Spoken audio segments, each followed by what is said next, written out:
Segunda turma do Supremo Tribunal Federal mantém prisão preventiva do ex-deputado Eduardo Cunha na Operação Lava Jato. E você vai ver também. Primeira turma do STF nega seguimento à queixa-crime do filho do ex-presidente Lula contra deputado federal. Justiça do Rio de Janeiro condena deputado Jair Bolsonaro a pagar despesas processuais de um pedido de indenização por danos morais.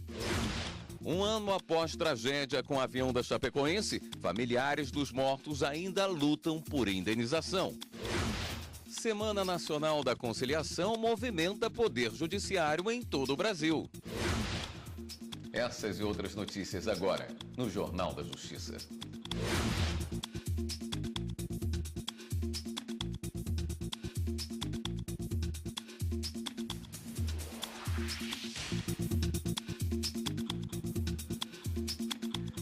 Boa noite. Os ministros da primeira turma do Supremo Tribunal Federal negaram pela segunda vez o seguimento de uma queixa-crime do filho do presidente Lula contra um deputado federal. O filho do ex-presidente Lula, Fábio Luiz Lula da Silva, entrou em 2015 com uma queixa-crime no STF contra o deputado Domingos Sávio, do PSDB de Minas Gerais. Lulinha pediu a condenação do parlamentar por calúnia, injúria e difamação, com base em declarações de Domingos Sávio a uma rádio mineira. Em setembro deste ano, a ministra Rosa Weber determinou o arquivamento da queixa-crime. Mas a defesa de Lulinha entrou com um agravo no Supremo e o caso veio para a apreciação dos ministros da primeira turma. Rosa Weber reafirmou seu voto. A imunidade protege o parlamentar por quaisquer de suas opiniões, palavras e votos, e não se restringe às declarações dirigidas apenas a outros congressistas ou a atos políticos ostensivos, mas a quaisquer pessoas. Os outros ministros seguiram a relatora e confirmaram o arquivamento da queixa-crime. A primeira turma também negou o mandado de segurança da Associação dos Docentes da Universidade Federal do Ceará. Aqui, na verdade, o que se discute? É o que nós já estamos acostumados a debater. Vieram aqueles planos econômicos que, quando há uma reestruturação da carreira, aquilo ali fica embutido no novo subsídio e, dali para diante, sofre os aumentos eventuais que o governo concede. Essa é uma história que começou há 21 anos. Na época, 773 professores ganharam na Justiça o direito de receber um acréscimo de 40% do salário por perdas em planos econômicos. Segundo o advogado de defesa, isso equivale hoje a R$ 4.000. Em 2005, o Tribunal de Contas da União suspendeu o pagamento. Um ano depois, o Supremo determinou que os professores recebessem o dinheiro. Aí o TCU disse que não podia cumprir a decisão. Os professores entraram com um novo mandado de segurança no STF. O advogado de defesa alegou que não se pode mudar o que já foi julgado. Havendo reestruturação da carreira, é possível a supressão de parcela remuneratória, desde que não modificado, não reduzido o valor nominal dos vencimentos dos servidores públicos. Só que esta mesma pretensão já foi julgada pela segunda turma no outro mandado de segurança. Então o TCU, num primeiro momento, defendeu a perda da eficácia dessa coisa julgada para suprimir a parcela. Impetrado o mandado de segurança, a segunda turma diz não pode e transita em julgado. Retirar a parcela remuneratória desse servidor depois de 20 anos, o equivalente a 40% dos vencimentos deles, isso, no fim das vidas, causa um dano enorme às finanças pessoais, no momento em que eles precisam de cuidados de saúde e tudo mais. O relator do caso disse que não cabe mandado de segurança. Não é caso cabível de mandado de segurança, porque não há violação de direito concreto da parte, e deixar as portas abertas para as vias tradicionais na Justiça Federal. A decisão foi unânime. São hoje pessoas, já de idade avançada, onde essa remuneração, esses maiores ganhos se mostram realmente imprescindíveis. Mas eu não tenho, com a devida vênia, como concluir de forma diversa a que chegou o eminente relator, no sentido do reconhecimento de um direito líquido e certo, diante do ato apontado como coator, que é justamente esse acórdão do Tribunal de Contas 2161/2005, de caráter genérico, que, a meu juízo, traduz, em última análise, uma inadequação do instrumento processual de que lançou mão a parte para obter a pretensão deduzida. Ministros da segunda turma do STF mantêm prisão preventiva de Eduardo Cunha por maioria de votos. Na tribuna, o advogado de defesa alegou que a prisão preventiva foi decretada com base em suposta evasão de divisas, que não foi comprovada. Argumentou ainda que não há motivos para Eduardo Cunha estar preso em Curitiba. Eduardo foi transferido para Brasília. E quando chegou aqui em Brasília, para poder prestar o interrogatório no processo de Brasília, a defesa então requereu que este ficasse em Brasília, porque todos os seus advogados são de Brasília. E é inequívoco o custo que se tem, o prejuízo à ampla defesa que se tem de ir a Curitiba. E a única prisão que o Eduardo tem em Curitiba é essa que se questiona hoje.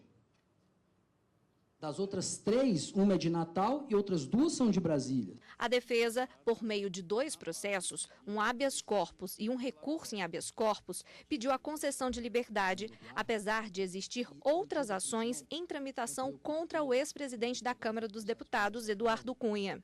O pedido de liberdade vai contra a decisão do Superior Tribunal de Justiça, que manteve prisão preventiva de Eduardo Cunha para garantir a ordem pública. O ex-presidente da Câmara dos Deputados foi preso em outubro de 2016. Em março desse ano, ele foi condenado a mais de 15 anos de prisão por envolvimento em esquema de fraudes ligado à Petrobras. O vice-procurador-geral da República se manifestou contra a concessão de liberdade para Cunha. Não há na nossa Constituição e não há em nenhum tratado de direitos humanos o direito a não ser preso. Há o direito a não ser privado da sua liberdade sem o devido processo legal. Há o direito de não ser preso arbitrariamente. E há, portanto, o direito a que o devido processo legal seja estabelecido. O relator, ministro Edson Fachin, enfatizou que, apesar da condenação, Eduardo Cunha ainda responde pelos crimes de evasão de divisas, lavagem de dinheiro e corrupção passiva e votou pela não concessão de liberdade por entender que não é mais cabível pedido de habeas corpus. Entendo que há, sim, aqui, prejuízo ao recurso tal como o interposto. Entendimento seguido pelo ministro Dias Toffoli. Eu entendo que não há prejuízo na impetração, porque os fundamentos aqui, alguns deles, inclusive, já caíram ao longo do andamento do habeas corpus em outras instâncias. Ao votar, o ministro Gilmar Mendes divergiu. Eu encaminho voto em sentido contrário, portanto, não considero prejudicado o habeas corpus. Por maioria de votos, a segunda turma manteve a prisão preventiva de Eduardo Cunha. E o ex-deputado federal Eduardo Cunha seguirá preso preventivamente no Complexo Médico Penal de Pinhais, na região metropolitana de Curitiba. A 8ª turma do Tribunal Regional Federal da 4ª Região, com sede em Porto Alegre, negou hoje o pedido da defesa para que ele fosse transferido para Brasília ou para o Rio de Janeiro. Segundo os desembargadores, não há direito subjetivo do réu sobre o local onde deve permanecer. O ex-deputado está preso há mais de um ano e depois do primeiro decreto de prisão preventiva do juiz Sérgio Moro, já foram deferidos outros 4 decretos prisionais por outros juízes que analisam ações contra Cunha. E o TRF4 decidiu não analisar o pedido da defesa do ex-presidente Lula para desbloquear os bens que estão indisponíveis por determinação da Justiça Federal do Paraná. Na condenação do caso do triplex do Guarujá, o juiz Sérgio Moro determinou o bloqueio de até 16 milhões de reais do ex-presidente para possível reparação aos cofres públicos. No julgamento do recurso, os desembargadores decidiram que o pedido deve ser feito pela defesa na própria primeira instância e que os advogados devem utilizar outro instrumento jurídico e não um mandado de segurança.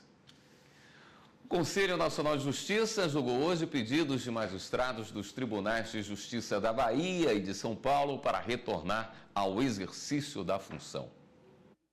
O primeiro caso analisado pelo plenário foi de uma juíza titular da 24ª Vara da Comarca de Salvador, afastada desde 2013 pelo CNJ. Ela teria, num plantão, autorizado a liberação de 13 milhões de reais à autora de uma ação, sem caráter de urgência e sem ouvir a parte contrária no processo. A juíza pediu para voltar a atuar, alegando inexistência da conduta ilegal e aptidão técnica e jurídica.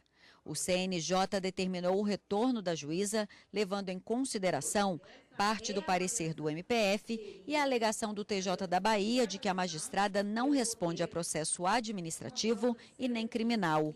O CNJ também analisou o caso de um magistrado do TJ de São Paulo afastado há 22 anos, que pediu retorno às atividades com vencimentos integrais, sem a necessidade de se submeter a um novo concurso. A relatora, a conselheira Daldice Almeida, acolheu em parte o pedido. É verificada, portanto, a ilegalidade da sistemática estabelecida pelo TJ de São Paulo para a reavaliação da capacidade técnica e jurídica, propõe em substituição àquela, com base na atribuição constitucional reservada à Infam, que seja obrigatória a frequência em curso oficial ministrado pela escola, em caso Escola Paulista da Magistratura. Durante o cumprimento dessa terceira etapa, competirá à escola avaliar a aptidão do magistrado para o retorno imediato. O conselheiro Valdetário Andrade Monteiro divergiu entendendo que o Tribunal de Justiça não pode realizar avaliação apenas para um grupo de magistrados afastados. O Tribunal de Justiça de São Paulo informa que a Escola Superior de Magistratura não dispõe de cursos ministrados especificamente para o reaproveitamento de juízes em disponibilidade, de modo que a criação de um curso representaria uma nova etapa e uma nova despesa. Ante essa informação, proponho que os próprios magistrados busquem a atualização necessária e, em seguida, sejam submetidos a avaliações de atualização pelo próprio tribunal para que demonstrem a capacidade de voltar a exercer a judicatura. O plenário atendeu em parte o pedido do magistrado para afastar o artigo 15 da portaria do TJ de São Paulo, que determinava uma nova avaliação só depois de 2 anos, mas manteve a objetiva sem caráter seletivo. Essa avaliação deve ser submetida pela Escola da Magistratura ou por órgão especial. A decisão vale apenas para esse caso específico. Um ano após a tragédia com o avião da empresa Lamia, que transportava o time de futebol da Chapecoense para a Colômbia, as famílias ainda não foram indenizadas. 71 pessoas morreram e apenas 6 sobreviveram ao acidente com o avião da Lamia. As investigações apontaram que a aeronave não tinha combustível suficiente para a viagem entre a Bolívia e a Colômbia, principal fator da queda. Em outubro, o Ministério Público Federal em Santa Catarina revelou indícios de que a companhia aérea pertencia à filha de um ex-senador venezuelano. Por envolver documentos de vários países, a investigação caminha a passos lentos. No Brasil, a conclusão do Ministério Público é de que a Chapecoense não tem culpa pelo acidente. A seguradora, que tinha contrato com a Lamia, se recusa a pagar integralmente o valor da pólice de seguro estipulada em 80 milhões de reais, por entender que a falha de cálculo do piloto causou o acidente. Na última reunião com representantes das vítimas, a empresa ofereceu um acordo em que pagaria R$ 645 mil a cada família. A proposta foi rejeitada. Por enquanto, os únicos recursos recebidos pelos familiares são das rendas de amistosos realizados pelo clube e, no caso de parentes dos jogadores que morreram, seguros contratados pela Chapecoense e pela Confederação Brasileira de Futebol. O ministro Dias Toffoli, do STF, negou pedido de liminar em habeas corpus a um homem denunciado pelo Ministério Público de São Paulo por homicídio doloso. Ele pedia suspensão do julgamento pelo Tribunal do Júri, marcado para o dia 5 de dezembro. O ministro não verificou nenhuma ilegalidade ou abuso de poder na decisão do STJ de negar o pedido. Vamos a um rápido intervalo e voltamos a seguir com outras notícias. Justiça do Rio de Janeiro condena deputado Jair Bolsonaro a pagar despesas processuais de um pedido de indenização por danos morais. A gente volta já já.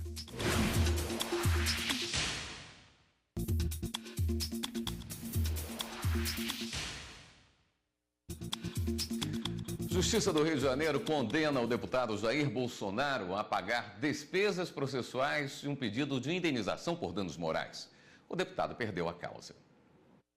O deputado federal Jair Bolsonaro perdeu em segunda instância a ação por danos morais que moveu contra a editora O Dia pela publicação de uma charge no jornal. O Tribunal de Justiça do Rio manteve a condenação do parlamentar ao pagamento de despesas processuais e honorários do advogado de 10% sobre o valor atualizado da causa. Bolsonaro, que pediu uma indenização de R$ 30 mil, alegou que a imagem exibida pelo veículo no dia 13 de junho de 2016 foi feita de forma caluniosa e excedia os direitos de liberdade de expressão por compará-lo ao autor do atentado contra o público LGBT ocorrido em uma boate de Orlando, nos Estados Unidos. A indústria de material bélico do Brasil, a Imbel, e 5 sindicatos que representam os trabalhadores da empresa bateram um martelo no Tribunal Superior do Trabalho sobre o acordo coletivo da categoria. Pelo acordo, os empregados da Imbel, ligada ao Ministério da Defesa, aceitaram receber reajuste de 2,9% sobre o salário, retroativo à data base. A empresa também garantiu aos trabalhadores a manutenção de benefícios como auxílio creche e plano de saúde. Os nossos empregados podem ter a certeza que foi o máximo que a Imbel pôde oferecer.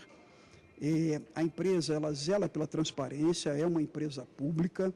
E, com isso, nós conseguimos fazer com que os seus representantes, os sindicatos que aqui estiveram presentes, entendam a situação que a Imbel vive, entendam aquilo que a Imbel pode estar dedicando aos empregados. As negociações entre a empresa e os 5 sindicatos que representam os trabalhadores começaram no início do ano. Aproximadamente 2.200 empregados vão ser beneficiados pelo acordo coletivo, que estava suspenso desde o dia 31 de março e tem a validade de 1 ano. Esse ano a gente preferiu fazer um acordo em termos que não atende ainda às necessidades dos trabalhadores, mas no momento que o país passa e também correndo o risco de perder mais algumas cláusulas dentro do julgamento, então a avaliação que foi feita dentro da diretoria, que esse acordo é um começo para uma reconstrução do acordo coletivo dos trabalhadores da Imbel. Durante as negociações, o sindicato da categoria concordou em suspender a greve dos trabalhadores da fábrica Presidente Vargas, no município de Piquete, no interior de São Paulo. O pedido foi feito pelo TST. A paralisação dos trabalhadores, em setembro deste ano, durou 10 dias. A audiência de conciliação foi presidida pelo ministro Emanuel Pereira, vice-presidente do Tribunal Superior do Trabalho, e contou com a presença de representante do Ministério Público do Trabalho. 2.200 funcionários que foram beneficiados, que tiveram reajustados seus salários, os benefícios sociais. Chegamos ao final do ano, graças a Deus, com um acordo firmado pelas partes. O Tribunal Superior Eleitoral e o Instituto Legislativo Brasileiro do Senado Federal assinaram um acordo de cooperação técnica para o aperfeiçoamento profissional de servidores e colaboradores. Assinaram um protocolo de intenções o presidente do Tribunal Superior Eleitoral, ministro Gilmar Mendes, e o presidente do Senado Federal, Eunício Oliveira. O objetivo do acordo é estabelecer o intercâmbio de conhecimento, permitindo a formação, o aperfeiçoamento e a especialização técnica de servidores, colaboradores e outros interessados, além de contribuir para o desenvolvimento institucional. Após a cerimônia de assinatura da parceria, o presidente do TSE destacou a importância da iniciativa para o aprimoramento da democracia. Nós podemos ter aí um diálogo que ajude na formação, primeiro, dos nossos servidores, mas também podemos chegar à formação mesmo dos agentes políticos, vereadores, candidatos a vereadores. Há uma carência enorme de conhecimento. A questão do orçamento, onde o Helder é especialista, uma carência muito grande para prefeitos, vereadores, gestores. Em suma, nós podemos atingir toda essa comunidade, vamos dizer, da atividade política com essa parceria, essa cooperação. Acho que isso é extremamente importante. A Justiça do Distrito Federal condenou o Hospital Santa Lúcia a indenizar o governador do Maranhão, Flávio Dino, e a ex-mulher dele, Diane Fonseca, pela morte do filho do casal, Marcelo Dino, em fevereiro de 2012. O menino de 13 anos morreu após uma sequência de crises asmáticas. A indenização foi fixada em R$ 90 mil para cada um dos pais, com correção monetária e juros. O hospital informou que vai recorrer da decisão. E a seguir, no próximo bloco do Jornal da Justiça. Semana Nacional da Conciliação movimenta o Poder Judiciário em todo o Brasil. A gente volta em instantes.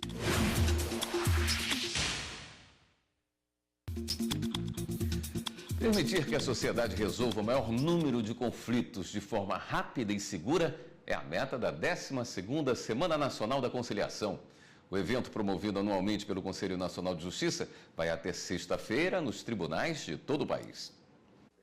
Divórcio, guarda de menor, acidente de trânsito, dívida com banco e financeira. A conciliação pode solucionar todos esses casos, com exceção dos crimes contra a vida e da Lei Maria da Penha.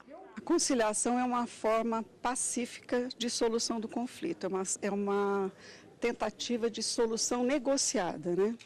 antes que o juiz proceda à instrução do processo, que ele dê andamento àquela disputa judicial, o juiz chama hoje as partes, manda para a audiência de conciliação, que normalmente numa central de conciliação, onde ela existir, e nós temos um conciliador que, então, longe do juiz, né, fora da sala de audiência judicial, ele tenta levar as partes a elas mesmas encontrarem uma solução para o seu problema.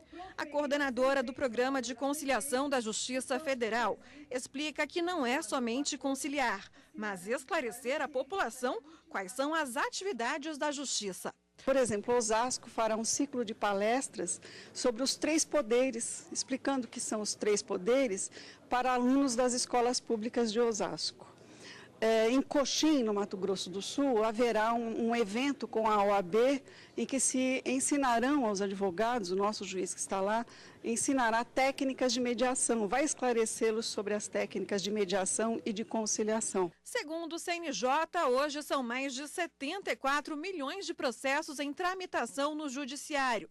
Nos últimos meses, os tribunais de justiça, do trabalho e os tribunais regionais federais selecionaram processos que podem ser conciliados e as partes são intimadas para fecharem um acordo na Semana Nacional de Conciliação. E uma novidade, esse contato já está sendo feito por meio do aplicativo WhatsApp. Isso mesmo, tudo rápido e simples. O evento, que vai até sexta-feira, é coordenado pelo Conselho Nacional de Justiça e tem mais de 120 mil audiências agendadas em todo o país. Quem também participa da Semana da Conciliação é o Tribunal Regional Federal da Primeira Região, em Brasília. Este ano, mais de 90 mil processos que chegaram ao tribunal foram resolvidos por meio de acordos. No TRF da Primeira Região, a abertura da Semana Nacional de Conciliação reuniu procuradores federais, advogados da União e, por videoconferência, juízes e servidores de diferentes estados. A coordenadora do Núcleo de Conciliação, desembargadora federal Maria do Carmo Cardoso, destacou a importância da dedicação de agentes públicos e das partes para a celebração de acordos. E lembrou que a Semana de Conciliação chama a atenção para a possibilidade de conciliar não só durante um período, mas o ano inteiro. A conciliação é rotineira e o Código de Processo Civil agora impõe a necessidade da conciliação antes de que o processo siga o seu leito natural. Então a conciliação hoje é uma realidade e ela é diuturna, é rotineira. Em 2017, cerca de 90 mil processos que passaram pelo Núcleo de Conciliação do TRF1 foram resolvidos por meio de acordo. Boa parte dos casos tinha como parte o Instituto Nacional do Seguro Social. Os procuradores federais do INSS têm feito um rodízio no tribunal para analisar e identificar processos que já chegaram à segunda instância, mas nos quais ainda é possível conciliar. E, juntamente com outros representantes da União, estão animados para incentivar mais conciliações. Houve uma mudança de paradigma, né, de uma cultura adversarial, conflituosa da composição dos litígios, para uma lógica mesmo conciliatória de tentar passar ao cidadão jurisdicionado a uma visão mais consolidada de justiça.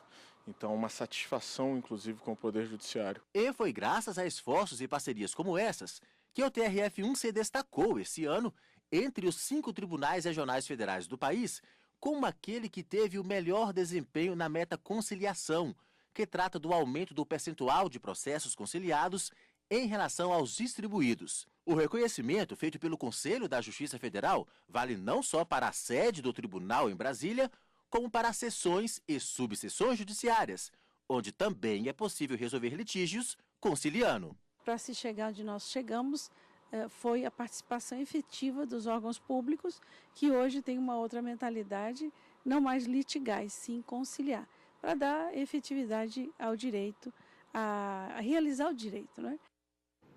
A identificação das ossadas encontradas em valas clandestinas do cemitério de Perus, na zona norte de São Paulo, vai continuar. O Ministério Público assinou com a Justiça Federal um acordo para viabilizar a sequência dos trabalhos. No total, são mais de 1.000 ossadas que foram colocadas em valas abertas em 1990. Os restos mortais de desaparecidos políticos na ditadura militar estavam misturados com material exumado irregularmente pela administração do cemitério.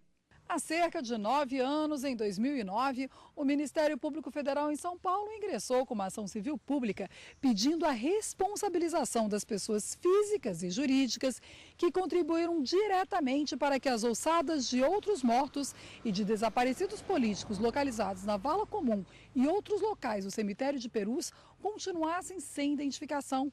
O material passava por um processo de deterioração que prejudicava o trabalho de identificação. A Secretaria Especial de Direitos Humanos, vinculada ao Ministério da Justiça, o Ministério da Educação e a Universidade Federal de São Paulo vão dividir os custos para a manutenção e funcionamento do Centro de Antropologia e Arqueologia Forense. E uma última notícia: o ex-ministro dos Transportes, Antônio Carlos Rodrigues, se entregou à Polícia Federal em Brasília nesta terça-feira. Ele estava foragido desde o último dia 24, quando teve a prisão decretada pela Justiça Eleitoral de Campos dos Goitacazes, no Rio de Janeiro. O ex-ministro é suspeito de ter cometido os crimes de corrupção, extorsão, participação em organização criminosa e falsidade ideológica. Os crimes são apurados na mesma investigação que resultou na prisão dos ex-governadores do Rio de Janeiro, Antony e Rosinha Garotinho. O Jornal da Justiça fica por aqui. Uma boa noite para você e continue aqui na TV Justiça.